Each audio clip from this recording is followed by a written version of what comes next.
Okay, so I think the Orlando Magic are ahead of schedule this season. They just beat the Denver Nuggets to defending champions, and they're now 10-5 to start the season. Now, some of that could be a regular early season overperformance, but I'm seeing signs that this Magic team is legit. I'm not getting the same vibe as Utah last year, for example, where they started out really hot and then suddenly stagnated in the middle of the season. This Magic team seems like it's taken the next step.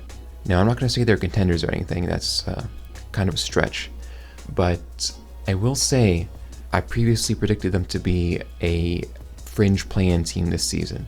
You know, about a 9th or 10th or maybe even 8th seed. But the way they've been playing, I'm starting to see why a lot of Magic fans have them as a playoff team around the 6th, 7th seed range, so still in the play-in, but there's a big difference between 6th, 7th, and 8th seed versus like 9th or 10th seed, you know?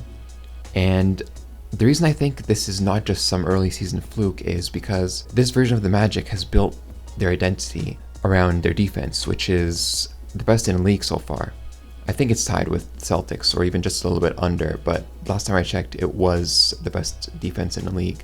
And as we all know, defense is necessary to be a great playoff team, a contending team. We see a lot of younger teams these days that are winning a lot of games, but they're way more offensively oriented than the Orlando Magic. The biggest example of this would be the Indiana Pacers, who are basically outscoring every opponent. Like in that Pacers-Hawks game where they each scored like 150 points or something. But the best offense in the league, it's gonna peter out once you get further and further along in the season and maybe even to the postseason. Whereas the defense, it's a lot harder to really establish. But once you have it, the offense becomes easier, than the other way around. And that's really why I'm so enthusiastic about the Magic. Now, I'm not going to say I'm a huge lifelong Magic fan or anything. I became a fan of them recently, last year, when I hopped on the Banchero bandwagon. But I've grown to really like this team. They're starting to build a really tight chemistry with each other. And to the front office's credit, over the offseason, they did make some, I'd say, important moves, namely adding Joe Ingles to the bench, who's provided them with a consistent scoring option, and drafting Anthony Black, who's been starting a few games recently. Speaking of, this Magic team beat the Nuggets without two of their starters. They didn't have Markelle Fultz, their starting point guard, or Wendell Carter Jr., their starting center. Now, of course, you could say that the Nuggets didn't have Jamal Murray, which is 100% valid, but I think as a young team, the Magic were naturally underdogs against the Nuggets even without Murray. So seeing them beat the Nuggets without those two starters, it just makes you believe in them a lot more. Now, of course, throw in Fultz and Carter into this mix and you have a very solid team.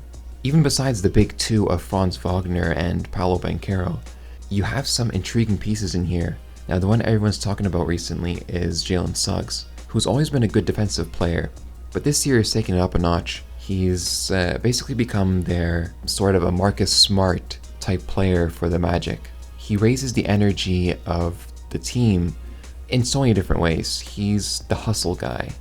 He's the guy that does the dirty work, so to speak. And on the offensive end, his shooting's improved considerably. He's up to about 33% from three for this season, which is not excellent. I'll be the first to admit that. But for Jalen Suggs, it does add another layer to his game where he's not a total non-factor on the offensive end, which is super important if you want to establish yourself as a 3-and-D player. And so far this season, Jalen Suggs has done exactly that. He had some big plays in the Nuggets game, for example, and you can always depend on him to be hounding opposing guards, which is a skill that I think will only make him more valuable to this Magic team as the years go on. Now, it's more than just Suggs.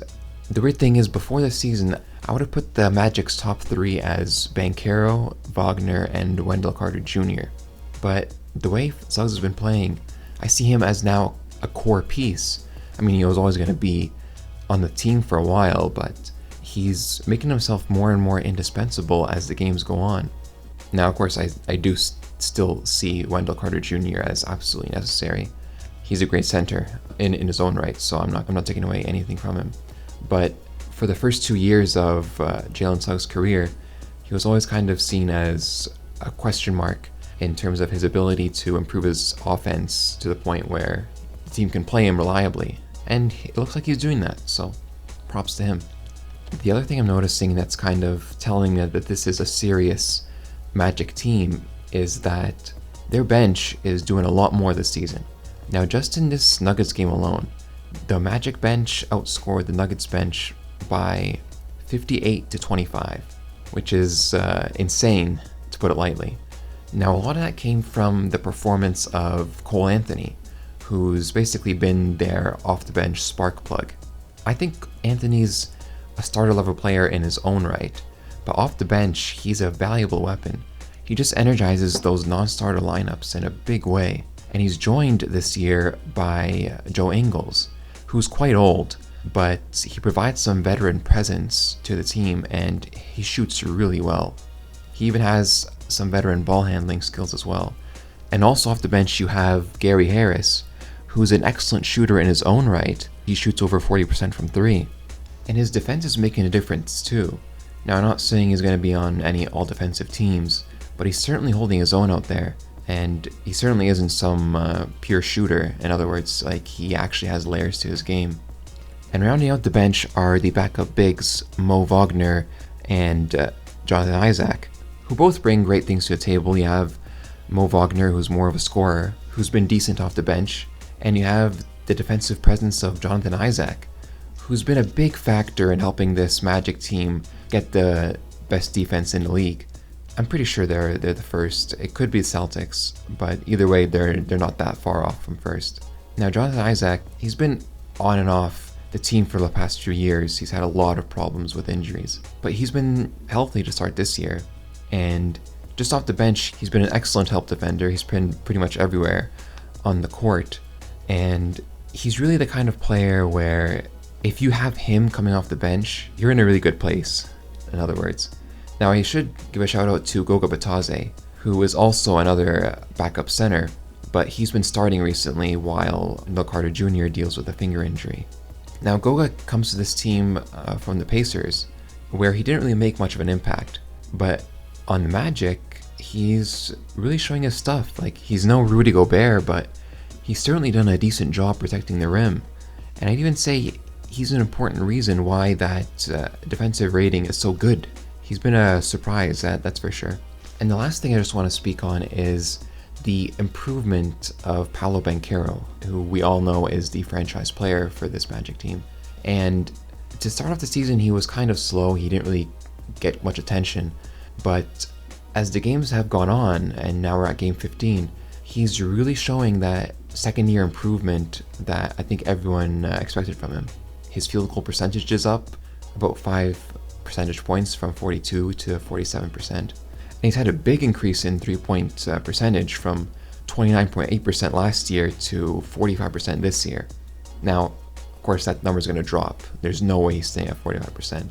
But at the very least, he's looking to be better than the 30% three-point shooter that he was last year, which if he does improve his three ball, that's a whole different layer to his game. He becomes that much more difficult to guard. Now, of course, Paolo's not at all NBA level yet, but the way he's been improving just over the course of the season, let alone his career, it's telling me that he's really the kind of guy you can depend on to carry your team. This isn't exactly an original take, but he does give me major LeBron vibes. He's even said his favorite player is LeBron, so it makes sense. But the way he can just get into the paint at will or find the open man, it's very LeBron-esque. But yeah, all in all, I think this Magic team, in the summer I expected them to be about a 35 to 40 win team, which I'm seeing in retrospect that was really low. And I'm predicting that anywhere from like 42 to 47 wins. I'm just trying to be smart here, but over 40 wins for sure. And I really do believe that they're going to be, at the very least, the 8th seed in the Eastern Conference. But it's believable. I would believe you if you said that they would end up maybe 6th, 7th seed.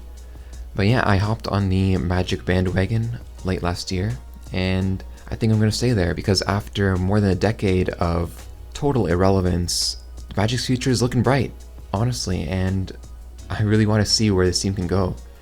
Anyway, thanks for watching, and if you want to hear me talk more about basketball, then feel free to like and subscribe, and I'll see you later.